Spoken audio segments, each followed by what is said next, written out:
2 days of joint practices between the Browns and the Eagles are over. That's it. No more. And I guess if I had to pick a winner today, I don't like doing that. You know this. I would say the Browns won today, day 2. The defense was dominant again. Defensive line in particular, aside from a few times where they let Jalen Hurts kind of get outside contain and made a couple plays, but a lot of teams struggle with that. He's a great athlete. I thought the defense looked solid.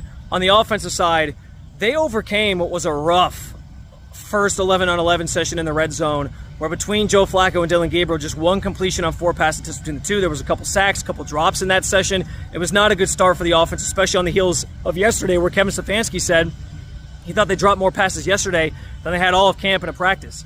So it wasn't the best start, but they rebounded in a big way. Second 11-on-11 session, Flacco. Listen, if anybody had doubts about who the starting quarterback is going to be week 1, I think Joe Flacco put that all to bed today. 6 for 6 in that second session. He threw a touchdown pass to Jamari Thrash to end it on kind of like this nice whip-around route, cutting out to the right and cutting back in the middle of the field. He scored on it.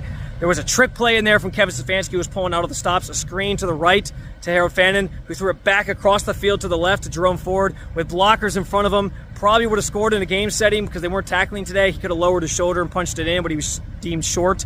And then Flacco had one of his best passes I've seen of camp from any quarterback to Jerry Jeudy, dropping it in a bucket on sort of like a route cutting out to the sideline.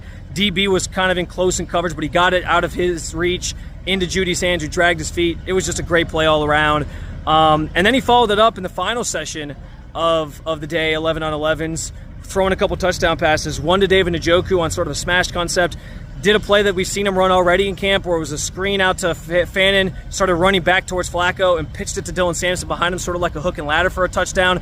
It was just a great day. I mean, that throw to Jerry Jeudy, like I mentioned, made me do the Leonardo DiCaprio from Wolf of Wall Street, like, biting my knuckles thing. Just a great play.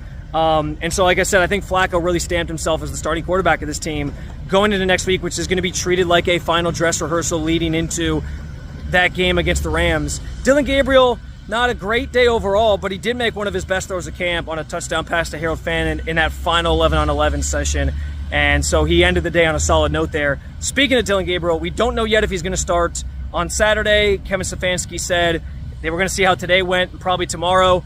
My guess is it will be him paving the way for Tyler Huntley. He did rule out Joe Flacco completely. That's not on the menu. Shedeur Sanders unlikely to play, as Kevin Stefanski confirmed that. And Kenny Pickett obviously still limited, who, by the way, after practice said he felt like he finally turned a corner yesterday, being able to run a little bit more. But we'll see if he's back in the fold next week or not. In the meantime, I think Flacco pretty much has this thing wrapped up. We'll talk about it with you more on today's episode of the Locked On Bruns podcast.